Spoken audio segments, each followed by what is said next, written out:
Hello everyone, my name is Anupam Yadav and I welcome you all to your class 8th physics.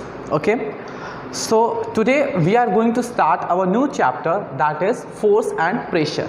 Okay, but in today's class we are only going to discuss about the introduction part of force. So in previous classes, like in class 7th or 6th, you already studied about the definition of force. That is, what is the definition of force? It's a very small definition, that is push or pull. Push or pull is known as force. It means what is mean कि किसी भी चीज़ को अगर आप push करते हो और पुल करते हो, ठीक है, पुश का मतलब होता है ढकेलना एंड पुल का मतलब होता है खींचना. सो दिस प्रोसेस, इसी को हम क्या बोलते हैं? फोर्स बोलते हैं. यही तो फोर्स होता है एग्जैक्टली, ठीक है. But in class 8 you have to understand the meaning of force in a very deep manner. Okay, and we will discuss about the force by one, okay. So खुद सोच के देखो, let's try to think about this कि अगर किसी भी एक object के ऊपर आप एक्स्ट्रा एफर्ट लगाते हो, अगर किसी भी ऑब्जेक्ट के ऊपर you are applying an extra effort, so क्या क्या चेंजेस आते हैं. Pause the video and try to examine it, ठीक है, and note down in your copy कि क्या क्या चेंजेस आ सकते हैं. लाइक लेट्स टेक एग्जांपल कि अगर ये क्या है, एक ऑब्जेक्ट है. ऑब्जेक्ट क्या है अभी? ये रेस्ट पोजीशन में है, ठीक है. ऑब्जेक्ट क्या है अभी? ये रेस्ट पोजीशन में है. अब if I will apply an extra effort to this object, तो अगर ये रेस्ट में है, अगर मैंने इसके ऊपर एक्स्ट्रा एफर्ट लगाया तो ये क्या कर रहा है? मूव करना स्टार्ट कर रहा है ना. यही हो रहा है, सेम कंडीशन, ठीक है. सो पहला रिजल्ट आपके ऊपर क्या आया कि if you are applying an extra effort, तो क्या करता है, अगर एक बॉडी रेस्ट में है तो क्या करने लगती है? मूव करने लगती है, ठीक है. नाउ इसका इन्वर्स क्या होगा कि अगर एक बॉडी मूव कर रही है, लाइक देखो ये बॉडी क्या कर रही है? मूव कर रही है, ठीक है. ये बॉडी क्या कर रही है? ऐसे मूव कर रही है. If I will apply the extra effort, मैंने क्या किया इसके ऊपर? एक एक्स्ट्रा एफर्ट लगाया, सो इट विल स्टॉप, ठीक है. इट विल क्या हो जाएगा? स्टॉप हो जाएगी. सो यहाँ पे आपको एक पॉइंट मिला, दैट इज कि अगर एक बॉडी रेस्ट में है, ठीक है, सो आप उसको मोशन में ला सकते हो बाई अप्लाइंग अ फोर्स और you can say extra effort, और एक बॉडी अगर मोशन में है तो आप उसको रेस्ट में ला सकते हो. पहला कंक्लूजन ये निकला, ठीक. नाउ शायद आपका भी, आई होप सो कि आपका भी ये रिजल्ट आया होगा. नाउ मूव टू फर्दर, आगे बढ़ते हैं, ठीक है. और क्या चेंजेस आ सकते हैं, ठीक. लाइक सपोज करो कि एक ऑब्जेक्ट है, सेम ऑब्जेक्ट लेते हैं जस्ट, ठीक है. अब ये ऑब्जेक्ट क्या है ना, ये मूव कर रहा है, ठीक है. Let us assume as a car, ठीक है. एक बाइक ले लो या कार ले लो, जो तुम्हारा मन हो, ठीक है, ठीक है. सो ये क्या कर रहा है? स्ट्रेट रोड पे क्या कर रहा है? ये मूव कर रहा है. ऐसे स्ट्रेट रोड पे क्या कर रहा है? मूव कर रहा है, ठीक. ये सेम ऐसे स्ट्रेट रोड पे मूव कर रहा है. सडनली क्या हुआ कि एक पर्सन, एक और बाइक वाला आया और इसने इधर से क्या किया? कोलाइड्स करके, दोनों क्या किए? इधर से आया और इधर से कोलाइड्स करके. So what will happen? ध्यान से समझो क्या होगा कि इस बाइक वाले जो एक सीधे डायरेक्शन में जा रहा था, इसका डायरेक्शन डकराते क्या हो जा रहा है? चेंज हो जा रहा है.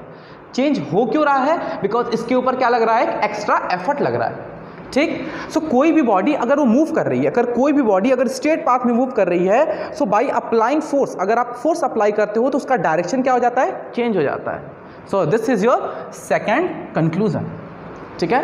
Move to the third one, that is speed of a moving object. It is a very common example of force. That is कि अगर एक ऑब्जेक्ट है वो मूव कर रहा है, सो उसकी स्पीड वेरी कर सकती है जब आप फोर्स अप्लाई करते हो, ठीक है. लाइक ये ऑब्जेक्ट क्या है? मूव कर रहा है, ठीक है. अगर मैं ही मूव कर रहा हूँ, लेट्स टेक माय एग्जांपल, ठीक है. अगर मैं मूव कर रहा हूँ तो सडनली अगर कोई आता है मेरे को सामने से पकड़ लेता है, ऐसे मैं मूव कर रहा था, ठीक है, आया किसने से धक्का दिया, तो क्या होगा? मेरी स्पीड क्या हो जाएगी? स्लो हो जाएगी. सो मेरी स्पीड क्या कर रही है? वेरी कर रही है, चेंज हो जा रही है if we are applying an extra effort. So this is your third conclusion. Now move to the fourth one, that is shape and size. देखो, it is a very common point that by applying a force you can change the shape and the size of an object. Let's take an example, like the shape of this cardboard, you can say that is a circle part, okay. If I will apply an extra effort or force, then I can change its shape. मैंने क्या किया? इसका shape क्या कर दिया? Change कर दिया. सो circle से किस में चेंज हो गया? ये सेमी सर्कल में चेंज हो गया, ठीक है. सो these are the conclusions or these are the effect of force, ठीक. So you can define it also, you can define force as also that a force और एक्स्ट्रा एफर्ट, अब force को कैसे डिफाइन कर सकते हो, एन एक्स्ट्रा एफर्ट, एक extra effort through which we can change the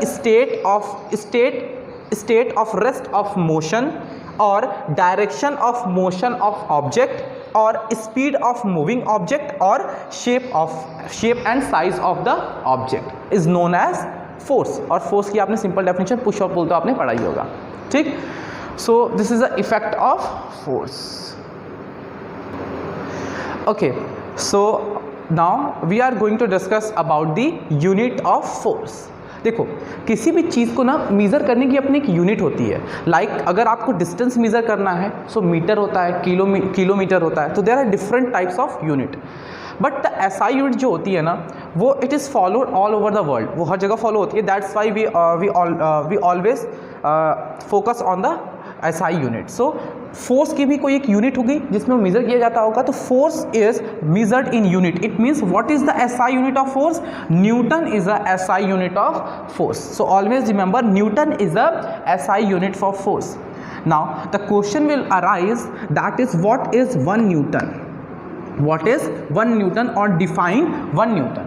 So we can define 1 Newton if an object having a mass of 1 kg। अगर एक ऑब्जेक्ट है आपके पास, ठीक है, इसका मास क्या है? 1 kg है, ठीक है, मास क्या है? 1 kg है। And if we are applying a force and then it will move with a speed with the acceleration of 1 meter per second square, ठीक है, with the acceleration of 1 meter per second square। फिर से समझो कि अगर एक object है जिसका मास क्या है? 1 kg है and it is moving with a 1 metre per second square, then at this point this is known as 1 newton. Okay, now move further that kgf, what is kgf? Okay, so this is a SI unit of force, that is Newton. Now there is another unit that is kgf, ठीक है, kilogram force. So 1 kilogram force is 9.8 Newton. You have to remember that relation. Okay, so now we will further discuss about the, okay, so we already discussed about the topic that is force, effect of forces and the unit of force. Now in our virtual class we will more discuss about on this topic, and further we will discuss about the turning effect of a force. Thank you so much and have a nice day.